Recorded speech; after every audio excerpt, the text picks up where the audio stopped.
Our final guest this afternoon is a special treat, and it really is a distinct honor to introduce Andrew Bremberg. He works at the White House. He's an assistant to the President for Domestic Policy and director of the Domestic Policy Council. That is a long way of saying he is the point person for President Trump when it comes to all the important health care issues, financing and delivery, as well as public health issues that are so important to all of us.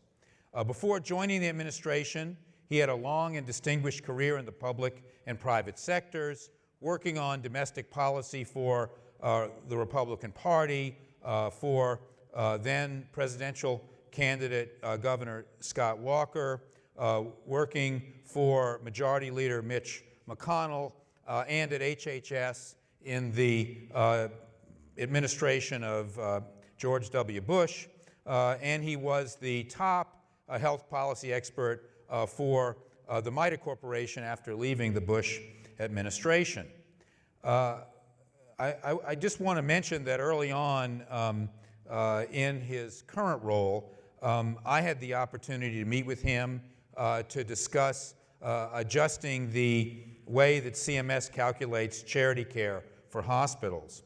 We were concerned that the formula disregarded the important discounts that our hospitals provide to the uninsured, but unfortunately so often go unpaid.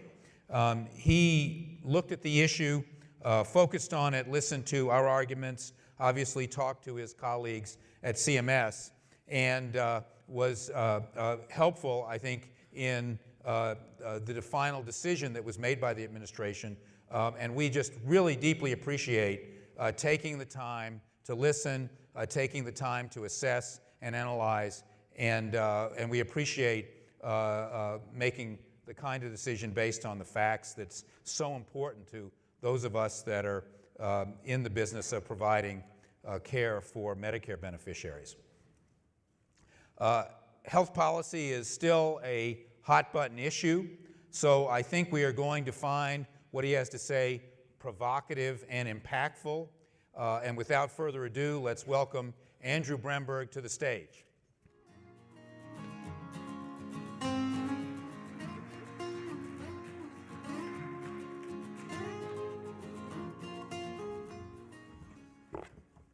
Well, thank you, Chip. Thank you for your very kind introduction, and I thank you for coming to meet with us and meet with the Trump administration on those issues and on many other healthcare issues that we've faced over the last year. I just want to start at the outset by saying President Trump's healthcare agenda is very much alive and moving forward in this next year. While Congress may have failed to repeal and replace Obamacare or the Affordable Care Act, President Trump has given clear direction across his administration about what actions he wants to see done, and that continues to move forward.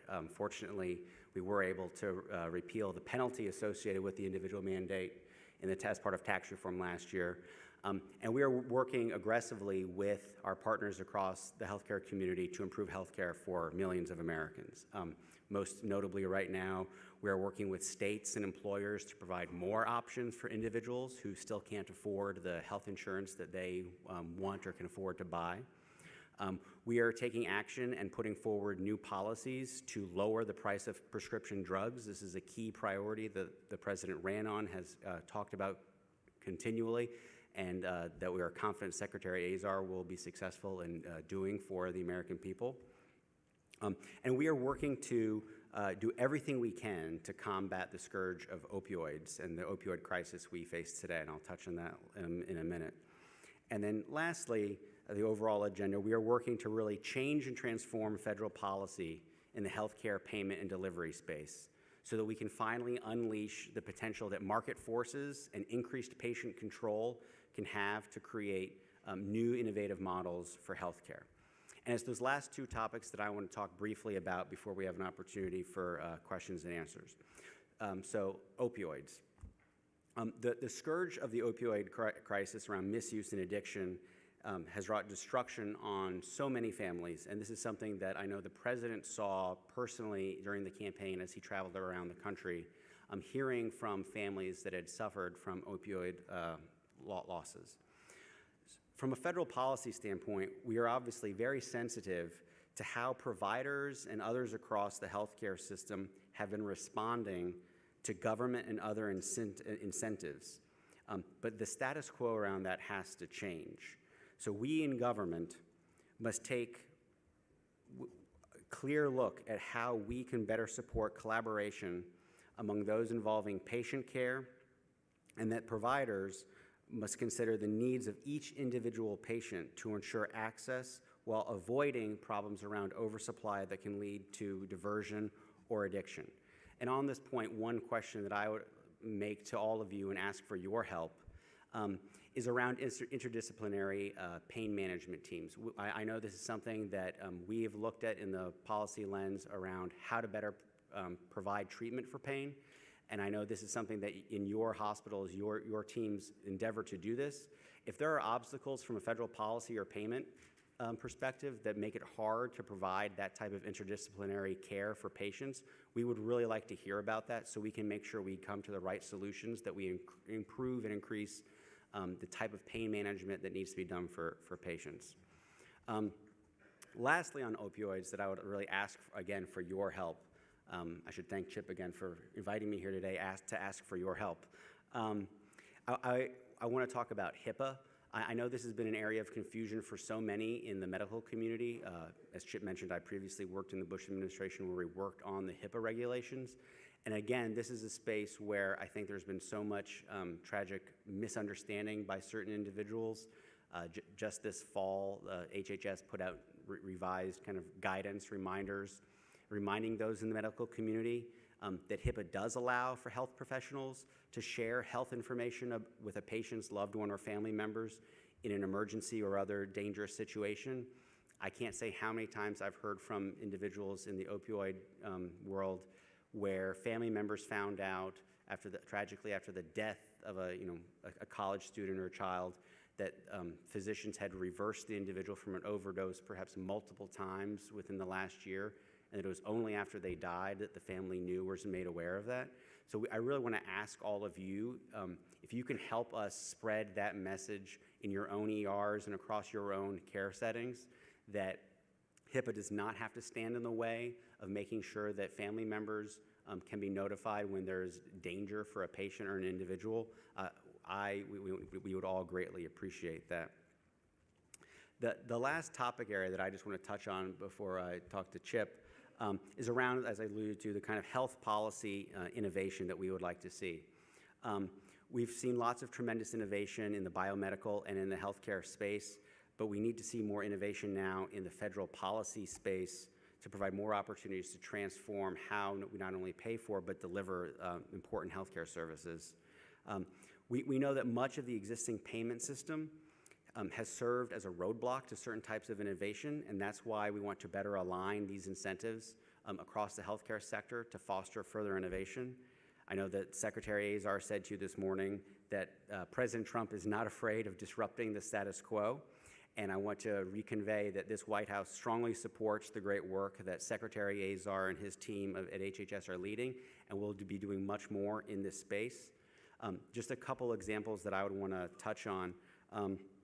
As you know better than I do, the healthcare delivery system is shifting in a way to deliver more and more types of care to patients where they live in their homes or in outpatient settings, and that much of our physical infrastructure and our policy infrastructure is based off of a kind of outdated mode of how we pay for different types of care.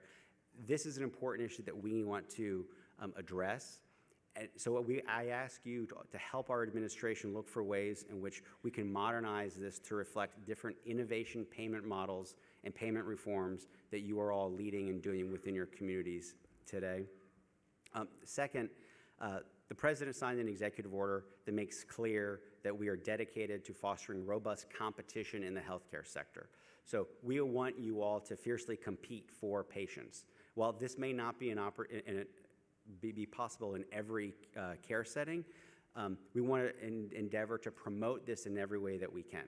The president believes, based on his private sector experience, that competition is the best way to ensure responsiveness to consumers over time.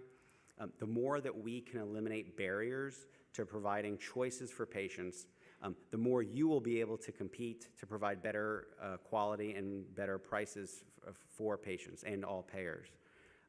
We believe that rather fueling further consolidation purely in the name of efficiency, increased competition holds out the promise to provide better options for patients, both in terms of reducing the cost curve and improving quality.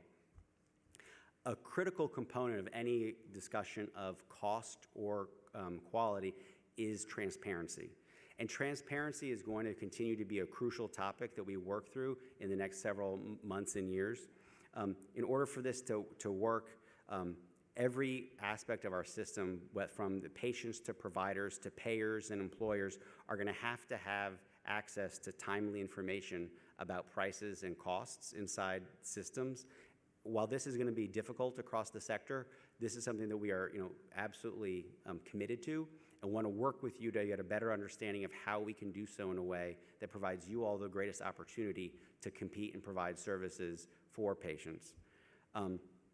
Coming out of the topic of transparency and how do we move forward, I believe the Secretary may have touched on that we really want to drive patient-driven interoperability for every individual's health and medical record.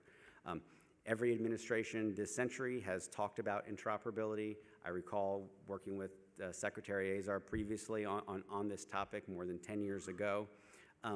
It is an important next step that needs to take place. I've been critical and criticized the prior administration for missed opportunities to advance interoperability over the last 8 years. We are going to move forward in this space.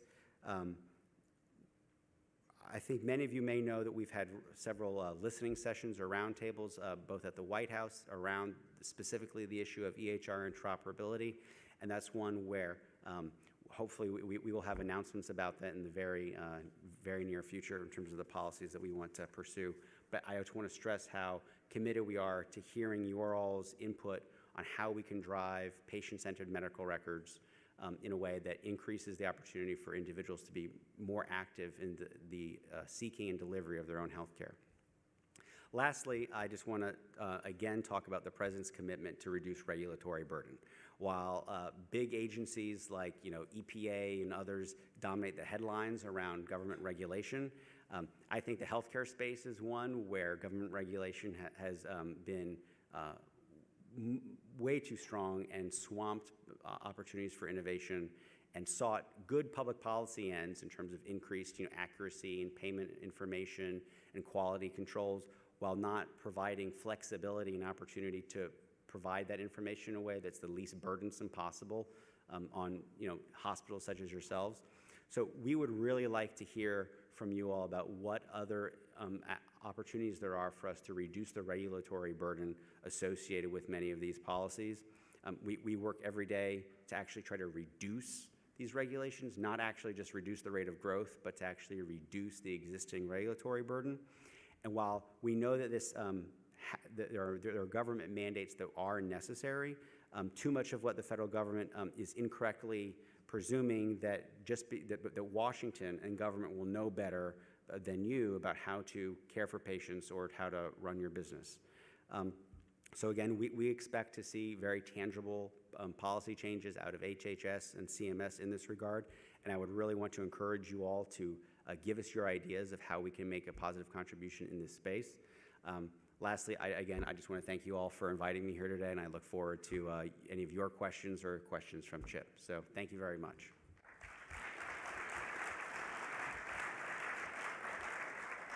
Thank you, Andrew. That was so helpful. Does anyone up at the microphones? And please, when you go to the microphones and I identify you, please give your name and the company. I'd just like to, in a sense, make a point, but in line with something you just mentioned that I hope you all will consider. And one of the interoperability issues that's so important to care for patients and safety in hospitals that I don't think is widely understood is not simply connecting the patient information, but it's bedside interoperability and making sure that all those devices that the patient's so dependent on when they're sick can talk to each other. And I just wanted to put that on your radar screen. We are working, the industry, the hospitals are working. They now have a center of interoperability in Nashville that's working on the problems. But you know, it's not like cable TV where it's all plug and play. And that's a major issue. It's part of this issue. Thank you. I certainly agree. While my comments about focusing on patient-centered interoperability are the focus, right. We've looked at much of what the last administration did. I think much of it well-intentioned. I think particularly in the space of medical device, I think the type of relationship we have now with our ONC, Don Rucker, and Scott Gottlieb over at FDA, they are working to focus on a way of how they can create standards that on the one hand provide that type of public health and safety protection, but also don't serve as a barrier to innovation.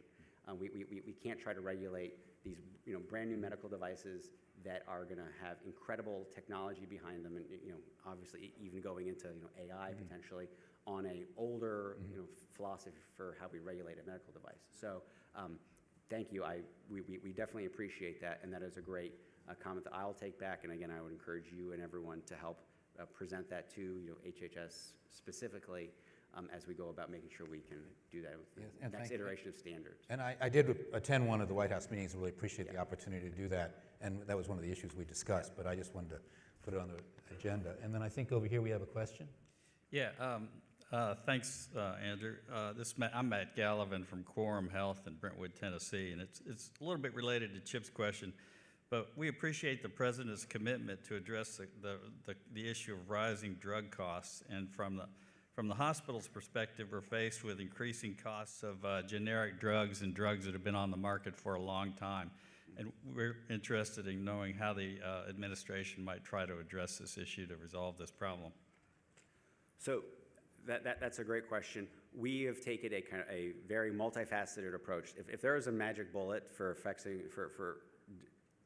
the problem of drug prices, I'm convinced others would have done so before. So on the drug pricing side, we've got the payment policy issues, which around the issue of generics specifically is, of course, touched on in the President's budget that just came out this past month. But we also have the drive at FDA in terms of really driving more innovation, in terms of more generics onto the market.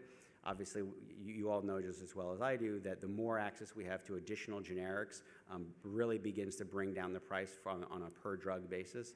So just last year, Scott Gottlieb, our FDA commissioner, set records across the board for approvals, including more than 1,000 generic approvals in 1 year. I'm very interested in looking at the data specifically across what those approvals were to see what kind of impact we should expect to see on price, because I think by having more generic competition, we'll definitely see those prices come down. Other questions from the audience? Great. Well, thank you so much, Andrew, for coming. We really appreciate it. Thanks a lot. Thanks a lot. Thank you, Andrew. That was great. And we so appreciate hearing from the administration and the White House this afternoon.